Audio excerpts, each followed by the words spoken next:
नमस्कार दोस्तों, कैसे आप सभी लोग और आपका स्वागत है हमारे चैनल में गाइस। आज हम बात करेंगे hazard analysis and critical control point यानी HACCP लाइसेंस के बारे में। दोस्तों, मैं हूं आपका दोस्त और दोस्त पीयूष कुमार मित्तल। जैसा कि आप जानते हैं, हम लोग government subsidies, government funding, export और टिपिकल जितने भी लाइसेंसेस हैं उनके बारे में आपके पास डिफर डिफर वीडियोस लेकर आते रहते हैं। अगर आपने चैनल को सब्सक्राइब नहीं किया है तो प्लीज चैनल को सब्सक्राइब कर लीजिए, ताकि टाइम टू टाइम आपको इन वीडियोस के अपडेट्स मिलते रहें और हो सकता है कोई भी वीडियो आपके बिजनेस में काफी लाखों रुपए का फायदा करवा दे। तो दोस्तों, शुरू करते हैं। तो HACCP सर्टिफिकेशन मोस्टली जितने भी फूड आइटम्स हैं उनके अंदर एक स्टैंडर्ड है जो कि पूरे वर्ल्ड वाइड में फेमस है, और अगर आपने स्टैंडर्ड फॉलो किया है तो ये शो करता है कि किसी जीरो यानी A to Z प्रोसेस है वो कंप्लाइड है, यानी वो साफ सुथरी, यानी कि कहते हैं कि स्टैंडर्ड्स को फॉलो करके किसी फूड प्रोडक्ट को बनाया गया है। तो दोस्तों, आगे बढ़ते हैं। सबसे पहले समझते हैं कि इस इंटरनेशनल जो स्टैंडर्ड है वो कैसे इंश्योर करता है फूड सेफ्टी के बारे में। तो दोस्तों, आपको एक अच्छी बात कि अगर आप लाइसेंस को अप्लाई कराना चाहते हैं तो भी आप दिए हुए नंबर पे भी कांटेक्ट कर सकते हैं और आप हमें बता सकते हैं, हम आपकी इसमें दिलाने में मदद करेंगे। दोस्तों, सबसे पहले बात करते हैं HACCP सर्टिफिकेशन का उद्गम यानी कि उसका ओरिजिन कहाँ से हुआ। दोस्तों, नासा में जब लोगों को, एस्ट्रोनॉट्स को जब भेजना शुरू किया तो वहाँ भी इस तरह का फूड की जो सेफ्टी मेजरमेंट है, क्योंकि फूड एक अलग एनवायरनमेंट में जाने वाले थे और वहाँ पे जो फूड था उसको भी उनको प्रिजर्व करके रखना था एक लॉन्ग कंसिस्टेंट टाइम तक।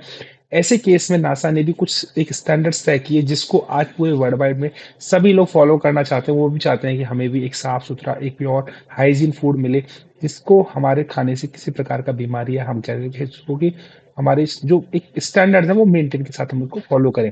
तो दोस्तों, इसके अंतर्गत हमने बताया कि आपको नासा ने इसको जैसे जैसे चालू किया, बाद में गवर्नमेंट ने, यानी कई देशों की गवर्नमेंट ने भी उस नासा के स्टैंडर्ड को फॉलो करना शुरू किया, और आज ये वर्ल्ड वाइड आपकी पूरी आप देख पा रहे हैं कि HACCP सर्टिफिकेशन के नाम से जाना जाता है।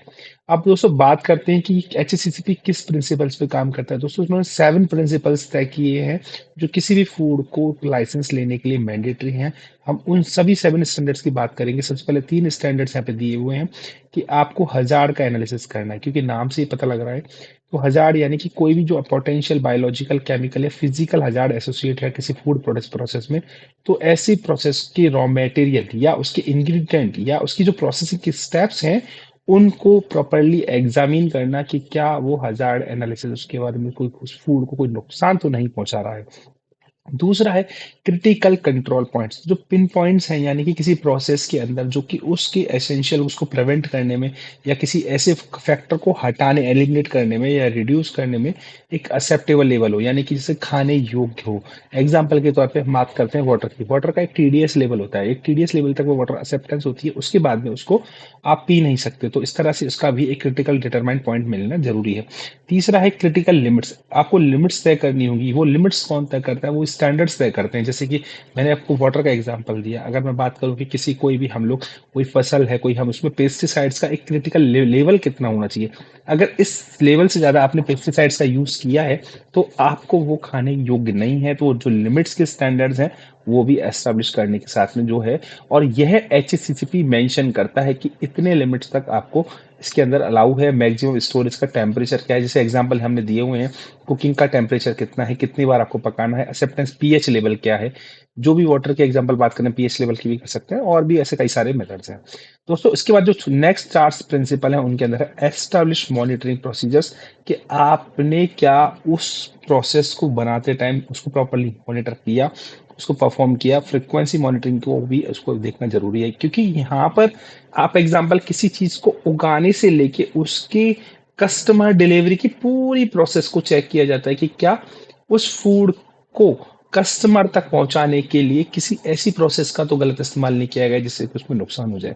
या अगला है एस्टैब्लिश करेक्टिव एक्शंस। अगर कोई भी ऐसी चीज है जो डेविएशंस है यानी क्रिटिकल लिमिट्स को एक्सेस करती है, तो क्या उसको करेक्टिव करने के एक्शंस लिए जा रहे हैं। जैसे कई प्रोसेस फूड ऐसे होते हैं जिनके बनाने में काफी क्रिटिकल या हजार्डियस प्रोसेस होती है, तो उन टाइम पे उनको सेव गार्ड करने के लिए, उनको रिमूव करने के लिए, उनको रिड्यूस करने के लिए क्या वो प्रोसेस फॉलो किए जा रहे हैं या नहीं किए जा रहे हैं। Proper disposal of affective product, establishing verification procedures, यानी कि वेरिफिकेशन प्रोसीजर्स की एग्जाम कि regulatory validate through the audit and testing that HACCP system working effectively, कि जो एक ऑडिट प्रोसीजर जो अभी बात करेंगे नेक्स्ट लेवल में उसके बारे में बात करता है, और डॉक्यूमेंटेशन एंड रिकॉर्ड कीपिंग, कि प्रॉपरली उन सभी डेटाबेस को मेंटेन किया जा रहा है या नहीं किया जा रहा है। ये 7 प्रिंसिपल एचएसीसीपी के बारे में बात की जाती है। अब दोस्तों किन-किन को ये सर्टिफिकेशंस की नीड होती है? तो जितने भी फार्म्स एंड फिशरीज हैं, फूड मैन्युफैक्चरिंग प्रोसेसेस हैं, आपके पैकिंग मटेरियल प्रोड्यूसर्स, ट्रांसपोर्टर्स और डिस्ट्रीब्यूशन सर्विसेज हो गई, रिटेल आउटलेट्स और रेस्टोरेंट्स एंड रिटेलर्स और कैटरर्स, इन सभी को इस एचएससीसीपी के लाइसेंस के स्टैंडर्ड्स को मैनेज करना जरूरी है। ग्लोबल रेगुलेटरी फ्रेमवर्क क्या कहता है? तो पूरा जो वर्ल्ड वाइड है इस लाइसेंस को एक्सेप्ट करता है। Mostly European, USA, union country जितने भी हैं, हम ईयू की बात करें है या हम यूएसए की बात करें, सभी कंट्रीज इसे इफेक्टिवली अलाउ करती हैं और मैंडेटरी करती हैं। Generally India, Canada, Australia, Japan सभी इसकी प्रिंसिपल्स को फॉलो करने पे और साथ में जो फंसे यानी हम बात करें फूड सेफ्टी रेगुलेशंस हैं उनको देने पर दबाव डालती हैं। अब बात करते हैं एचएससीपी सर्टिफिकेशन के बेनिफिट्स क्या हैं। तो दोस्तों बेनिफिट्स में रेगुलेटरी कंप्लाइंस आप करके जो कर रहे हैं उन सभी को एक स्टैंडर्डाइज प्रोसेस प्रोवाइड कराता है। आपके कस्टमर के कॉन्फिडेंस को बिल्डअप करता है, क्योंकि आप जिस प्रोडक्ट को बेच रहे हैं, अगर एक बार आपने एचएससीपी सर्टिफिकेशन ले लिया तो वह उस कंट्री में होने वाला जो एक्सपोर्ट प्रोडक्ट है वो आप इजिली उसे कर पाएंगे। मार्केट का एक्सेस बढ़ जाता है, क्योंकि अभी तक आप डोमेस्टिक या किसी लिमिटेड मार्केट में काम कर रहे थे, वो मार्केट अब आपके लिए वर्ल्ड वाइड खुल चुका है, क्योंकि आप उन स्टैंडर्ड्स को फॉलो कर रहे हैं। और ऑपरेशनल एफिशिएंसी भी अच्छी हो जाती है, क्योंकि यहाँ कहीं ना कहीं एक स्टैंडर्ड ऑडिट्स की बात किया जाता है। तो उस स्टैंडर्ड ऑडिट्स प्रोसेस को फॉलो करते करते आपके बिजनेस में भी वो एसओपीज आने लग जाती हैं जो एक इंटरनेशनल लेवल पे अलाउ की जाती हैं। सर्टिफिकेशन की 6 स्टेप्स होता है। सबसे पहले आपको प्रिपरेशन करना है। किसका करना है? आपको एग्जिस्टिंग प्रैक्टिसेस, आपको जो आपके असेंबली है मल्टी डिसिप्लिनरी टीम, उसके बारे में आपको जो भी आपको रेगुलेशंस है, यानी कि गैप एनालिसिस करना है। गैप की बात करें कि एग्जाम्पल हमें करना ये था और हम कर ये रहे हैं, तो क्या हमने उसके हिसाब से हमारे पास हम उनको चेंजेस करके सही करें, क्योंकि सही करने के लिए क्यों, क्योंकि जब बाद में टीम जब ऑडिट इंटरनल ऑडिट होगी या एक्सटर्नल ऑडिट होगी तो उस टाइम पे कहीं आपके बने हुए सैंपल्स या प्रोडक्ट्स आपके रिजेक्ट होने के चांसेस नहीं हो।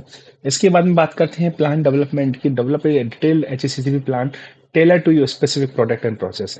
इम्प्लीमेंटेशन की बात करते हैं तो जो आपने प्लान किया, अपने एम्प्लॉयों को ट्रेन करना और उनके इंटीग्रेट करना आपकी डेली ऑपरेशन से। इसके बाद में आपकी इंटरनल ऑडिट की जाती है और उसके बाद में एक्सटर्नल ऑडिट।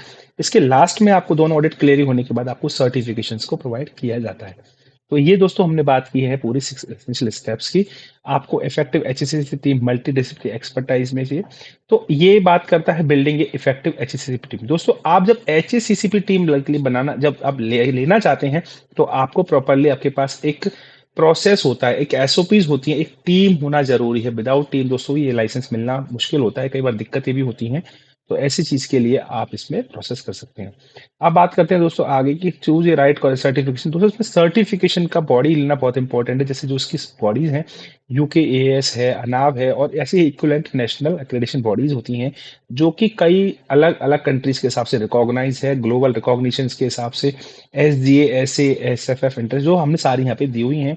और दोस्तों इनकी जो कॉस्ट की बात करें तो कॉस्ट इनकी बॉडीज के हिसाब से अलग अलग चीज चार्ज किए जाते हैं। दोस्तों यहाँ पे जो बॉडीज के हमने सभी के नेम दिए हुए हैं, आप पेज स्टॉप करके भी देख सकते हैं। और जो कॉस्ट है इनके हिसाब से, जिसमें आपको कॉस्ट की बात करें तो सर्टिफिकेशन की फीस, ऑडिट की फीस और इसके साथ में जो एडिशनल फीस है, अगर कोई भी मान लीजिए ट्रांसपोर्टेशन या आपके टूर के चार्जेस हैं वो भी आपको पे करने होते हैं। दोस्तों इसमें सर्टिफिकेशन के लिए एनुअल सर्वाइलेंस ऑडिट होती है, कंटिन्यूस इंप्रूवमेंट होता है, डॉक्यूमेंटेशन मैनेजमेंट है और स्टाफ की ट्रेनिंग है। ये सभी भी आपको साथ के साथ में मेंटेन करने के लिए जरूरी एक फैक्टर्स है।